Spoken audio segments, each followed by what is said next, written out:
The first edition of this book was called Converted on LSD, first published on the 11th of February 2001, but is now published as a special edition for prison inmates called Borstal Boys, and also told as a punk rock opera under the title Borstal Boy.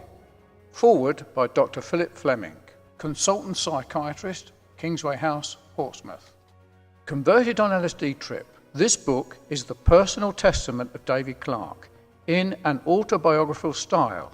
It charts his life, which became one of criminality and drug-taking through an experience in 1970 of finding God whilst under the influence of LSD.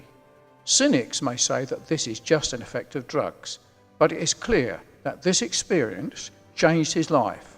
Later, when in court facing charges, he admitted to many other crimes and was fortunate in receiving a 3 years conditional discharge and not a prison sentence. Since then, David has combined his work as a lecturer in electronics with his mission of spreading the word of God. This is a scrupulously honest book, recording both the difficulties that he faced as well as the successes in his life since 1970. A continuing worry is the fate of his brother, currently serving a long prison sentence in a Philippine jail, who himself has recently found God. Quote, "This is an inspiring story of a life that's been turned from crime to a positive account and may be helpful to others who find themselves directionless and involved in crime and drug misuse." Signed Dr. Philip Fleming, MA, BA, Bachelor of Science, FR, PCH, DPM, consultant psychiatrist with special responsibilities for drugs and alcohol misuse at Kingsway House, which is the base for these services in Portsmouth. What this story is about. This is a true story of two brothers, Michael John Clarke, born 1946, and David Clarke, 1949, who were born in Oldham, Lancashire, England. The story portrays a remarkable change that took place in the life of David when he was 20 years old on the night of the 16th of January 1970, and his brother Michael, who was left untouched. These brothers influenced each other during the 50s and 60s and resulted in both David and Michael serving time in prison. David was sent to Dover Borstal, Michael to Maidstone Prison for charges of malicious wounding and carrying a firearm without a licence. The story speaks in detail of all those significant events in David's life from being a child through to the time of his conversion to Christ, and then recounts the consequent difficulties he experienced as he tried to follow the way of Christ. This led David to make a confession to the police about his 24 crimes and the recovery of much stolen equipment. The story appeared as news headlines in the Bucks Herald on the 11th of February 1971 and led to a remarkable conditional discharge.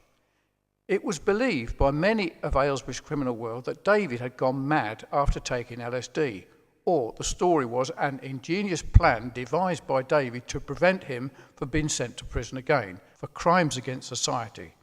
This was not the case, as the story will tell. Michael continued his lifestyle in the direction that he was going and married. He had a daughter and a brief flamboyant lifestyle in business. He became the managing director of Tudor Charm, a manufacturing company in Milton Keynes, and enjoyed the success of business for a season. This eventually came to an end by his company going into liquidation and him being in deep depression, leading to his broken marriage and divorce. Michael sought to restart his business after his divorce and moved to Thailand, starting his company called Paradise Movies, which led to his further troubles and various scams. These were published in the News of the World in 1992. Finally, he took the ideas that he had learned in Pattaya, Bangkok, to the Philippines and commenced his travel agency called Paradise Express, selling holidays whose main attractions were adult pleasures for men only. This hit international news and led to a criminal conviction. He was condemned to serve a 16-year prison sentence in New Billerby Prison in 1996. Michael always maintained his innocence. When this story was first written, Michael was a broken man in body and in health, and he had no hope for the future. It was during this time that Michael had contacted David and told him of his despair and his friendship with Sonny Wilson, who had been sentenced to death in the Philippines in 1996, when, at the Supreme Court, who acquitted Sonny on the 19th of December 1999, he gave Michael a paperback book which was C.S. Lewis's book, Mere Christianity. It was this book that convinced Michael that Jesus was the Christ and led to his baptism in the prison. David believed God was able to save Michael and give him hope for the future, even though he had lived a life far from God in the past and was now serving a near-life prison sentence in an awful third-world prison. David then went on a mission of help to the Philippines to bring relief to Michael, and they two worked together, bringing help and assistance to many convicted criminals who too had turned their lives around. And then they published their joint book, Trojan Warriors, that contains 66 life-giving testimonies of some of Asia's most notorious criminals. The story is real, remarkable, and demonstrates the goodness and mercy of God in saving one through Jesus Christ, and the severity of God in leaving another to himself. But now it is as though Michael too had been plucked like a brand from the burning fire. David now believes that both he and Michael, although criminals in the 60s, were victims of manic depression, and they have both suffered from hypomanic episodes. However, their belief systems conditioned the way that they reacted to their mood swings and may well account for some of the remarkable experiences that are recorded in this book.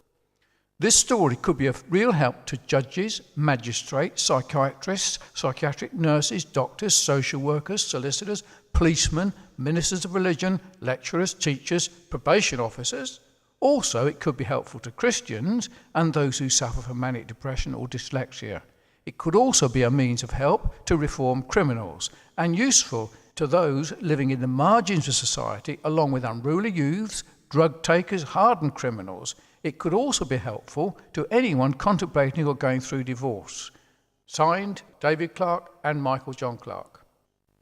Second forward by Reverend Greg Haslam, Senior Minister, Westminster Chapel, London. David Clarke tells the story of his troubled, violent past and his extraordinary life in such a way that it retells the story of Jesus' love that's available for us all. Christ has the power to renew and reclaim everyone's wasted years, no matter what we've done or how deep our shame. He can relaunch our lives on a brand new future that we could never have planned for ourselves. Greg Haslam, Westminster Chapel, London. Third forward by Samuel Nochoyamundo. This moving story demonstrates the goodness and mercy of God, and it is a clear proof that no one is beyond God's grace, mercy and love. Whatever wrongdoings we do, God continues to call us back to him, and if we accept him, he fulfills his plan for us to give us hope for the future. Samuel Nochoyamundo, Chaplain, Her Majesty's Prison Service, Nottingham.